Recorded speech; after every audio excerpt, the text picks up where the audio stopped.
கிறிஸ்துவுக்குள் அன்பானவர்களே, நம்முடைய ஆண்டவர் நாம் கிரகிக்க கூடாத அதிசயமான பயங்கரமான காரியங்களை செய்து நம்மை வாழ வைப்பார்.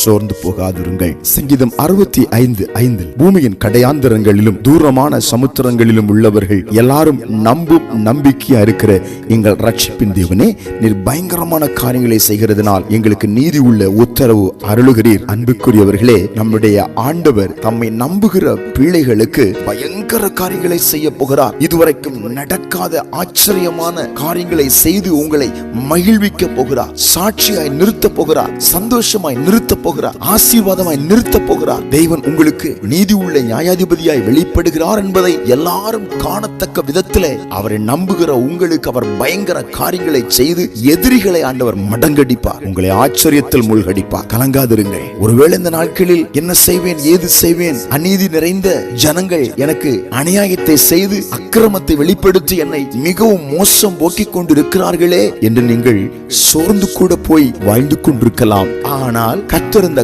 காலை நேரத்தில் தெளிவாய் உங்களோடு பேசுகிறார். எதிரிகள் பயப்படும் விதத்திலே நான் உனக்கு பயங்கரமான காரியங்களை நான் செய்ய போகிறேன். நான் உன்னோடு கூட இருக்கிறேன் என்பதை பயங்கரமாய் விளங்க பண்ண போகிறேன். நீ கவலைப்படாதே என்று கர்த்தர் தேற்றுகிறார். ஜெபிப்போம். எங்கள் பரலோகத்தின் பிதாவே, பயங்கரமான காரியங்களை செய்து எங்களை பரவசப்படுத்துகிறவரே, இப்பொழுது பல்வேறு சூழ்நிலையில் ஜெபத்தில் இணைந்திருக்கிற பிள்ளைகளுக்கு அற்புதம் செய்ய வெளிப்படுகிறதுக்காய் ஸ்தோத்திரம். இயேசுவின் நாமத்தில் ஆமென்.